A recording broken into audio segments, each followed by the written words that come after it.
ভারত এখন অনেকটাই উপরে আপনারা জানেন, এবং সেই ভারতবর্ষ শুধুমাত্র যে অর্থনৈতিক দিক থেকে উন্নতি শিখরে পৌঁছেছে তা নয়, একই সঙ্গে আরও অনেক ক্ষেত্রে ভারতের স্থান এই মুহূর্তে জাপানকেও টপকে শুধু আমেরিকা এবং চীনের পর। মাসকট স্পিন কন্ট্রোল ল্যাবের পরীক্ষায় এটি প্রমাণিত। কেয়াসেট আলোপেক্স পেন্টা অ্যাক্টিভ নতুন চুল গজাতে সাহায্য করে, চুল পড়া বন্ধ করে। Keya Seth alopex penta active 10 hair fall প্রবলেমের একমাত্র সলিউশন।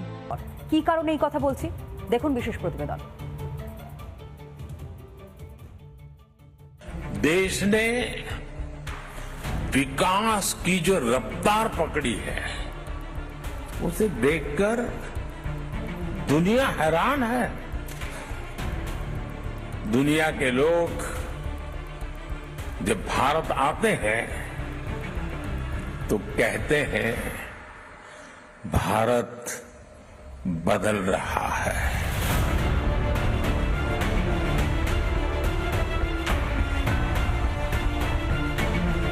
বর্তমানে বিশ্বের পঞ্চম বৃহত্তম অর্থনীতি ভারত 2027 সালের মধ্যে তৃতীয় স্থান দখলের লক্ষ্যে এগিয়ে চলেছে দেশ।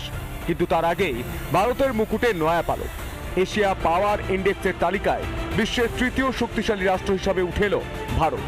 এই এশিয়া পাওয়ার ইন্ডেক্স কি জানালেন আন্তর্জাতিক সম্পর্ক বিশেষজ্ঞ রাজগোপাল ধর চৌধুরী।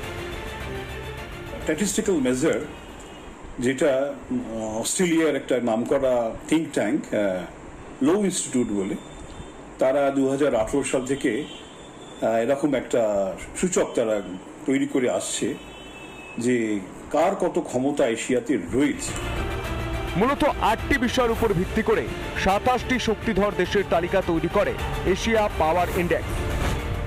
মোট বিষয়ের ভিত্তিতে তৈরি সূচক সামরিক ক্ষমতা, আর্থিক বৃদ্ধির হার, আঞ্চলিক শক্তি, রাজনৈতিক পরিস্থিতি, অর্থনৈতিক সম্পর্ক, কূটনৈতিক প্রভাব, ভবিষ্যৎ সম্ভাবনা, সাংস্কৃতিক প্রভাব।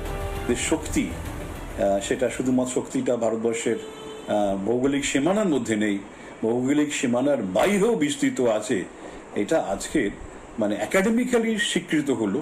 অন্য দেশ সবাই তো ভারতবর্ষের শক্তি কতটা কি তারা জানে, বোঝে। ভূতপূর্বভাবে ভারত এগিয়ে চলেছে 7% ইকোনমিক গ্রোথের বেশি। আমরা আশা করব 8% হোক, কিন্তু গ্রোথের পেছনে না গিয়ে যেটা আমাদের দেখা দরকার, যেন স্থায়ীভাবে এই গ্রোথটা থাকে।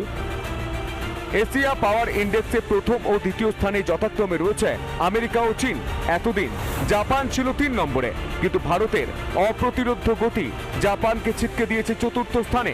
ভারতের বর্তমান বিদেশ নীতির ফলে স্বাবলম্বী হয়েছে দেশ।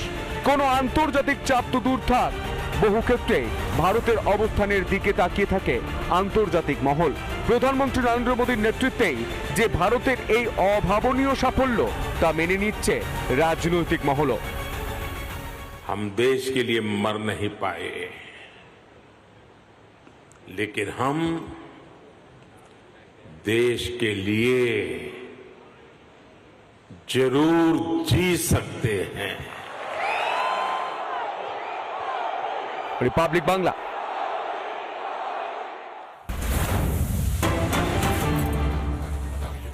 এবার তৃতীয় ক্ষমতাশালী দেশ ভারত। সত্যি ভারতকে নিয়ে গর্ব আগাগোড়াই মানুষ করেছে এবং এখনো তাই। অর্থাৎ ভারতের জায়গায় রয়েছে।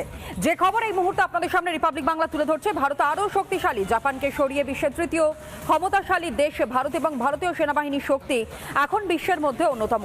সেই সব শক্তির বিচারে বিশ্বের অন্যান্য দেশের তুলনায় ভারত অনেকটা এগিয়ে রয়েছে। আর এই তালিকা অনুযায়ী সর্বাধিক শক্তিশালী অর্থাৎ সর্বাধিক ক্ষমতাশালী রাষ্ট্র আমেরিকা, দ্বিতীয় স্থানে রয়েছে চীন এবং 4র্থ স্থানে চলে গিয়েছে জাপান।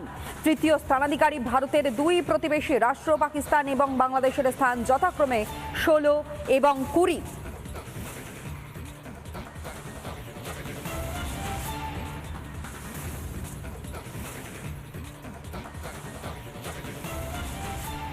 তৃতীয় স্থানে ভারতও চলে এসেছে এবং কতটা শক্তিশালী দেখুন গ্রাফিক্যালি তুলে ধরছে। একদিকে আমেরিকা যখন প্রথম স্থানে, চীন রয়েছে দ্বিতীয় স্থানে, তৃতীয় স্থানে রয়েছে ভারত, 4র্থ স্থানে জাপান, অস্ট্রেলিয়া রয়েছে 5ম স্থানে এবং একই সঙ্গে রাশিয়া রয়েছে 6ষ্ঠ স্থানে এশিয়ার পাওয়ার ইন্ডেক্স। এবং সেই ইন্ডেক্স আপনাদের সামনে দেখাচ্ছি।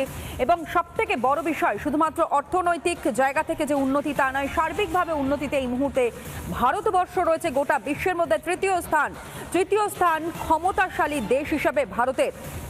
যেভাবে ছবি আপনাদের সামনে আমরা তুলে ধরছি দেখতেই পাচ্ছেন, আরও শক্তিশালী ভারত। যেখানে তৃতীয় স্থানে ছিল জাপান, সেখানে জাপানকে পেছনে ফেলে ভারত এগিয়ে গিয়েছে আরও এক ধাপ। এবং আরও বেশ কিছু তথ্য আপনাদের সামনে আমরা গ্রাফিক্যালি তুলে ধরি। যেখানে শক্তিশালী ভারতের কথা বলছি, যেখানে তালিকায় 8টি বিষয় রয়েছে। কোন কোন বিষয়গুলোকে সামনে রেখে এতটা ক্ষমতাশালী এই মুহূর্তে ভারত?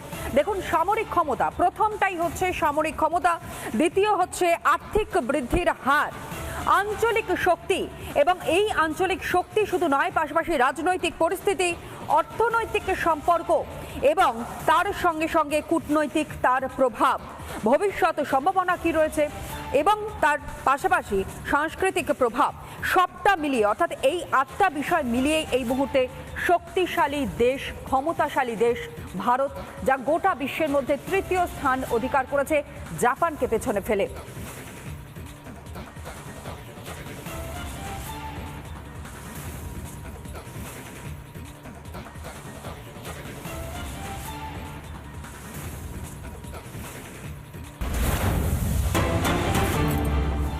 মোহাম্মদ ইউনূস এবং শাহবাজ শরীফ বৈঠক, রাষ্ট্রসংঘের সাধারণ সভার ফাঁকে দ্বিপাক্ষিক এই বৈঠক, একাধিক বিষয়ে দ্বিপাক্ষিক বৈঠকে সমঝোতা হয়েছে বলে খবর এই মুহূর্তে পাওয়া যাচ্ছে। এবং সেই ছবি আপনারা দেখতে পাচ্ছেন, ফার্স্ট অন ভিজুয়াল। প্রথম ব্রেক রিপাবলিক বাংলা গতকাল করেছিল, যেই বৈঠকের ছবি এই মুহূর্তে আপনারা দেখতে পাচ্ছেন। একদিকে পাকিস্তান, অন্যদিকে বাংলাদেশ এবং তাদের রাষ্ট্রপ্রধানরাই। একদিকে আপনারা জানেন যেমন বাংলাদেশের অন্তর্বর্তীকালীন সরকারের নেতৃত্বে এই মুহূর্তে রয়েছেন মোহাম্মদ ইউনূস, এবং তার সঙ্গে সাক্ষাৎ সেরেছেন পাকিস্তানের প্রধানমন্ত্রী শাহবাজ শরীফ।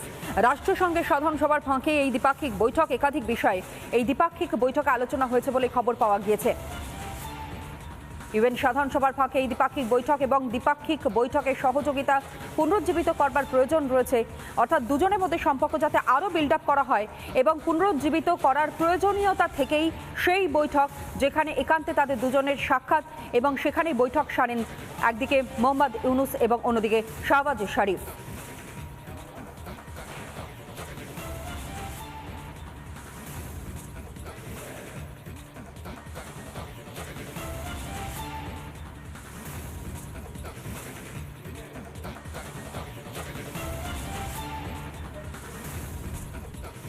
প্রজন্মকে ট্রাম্প চেনাতে গেলে আমাদের সাহায্য নিতে হবে, হয় ইউটিউব, না হলে সিনেমা, না হলে কোনো ছবি যেটা আপনি সংরক্ষণ করে রাখছেন। চেয়ারে বসে যাওয়ার যে আনন্দ, সেটা এখানেই শেষ হচ্ছে।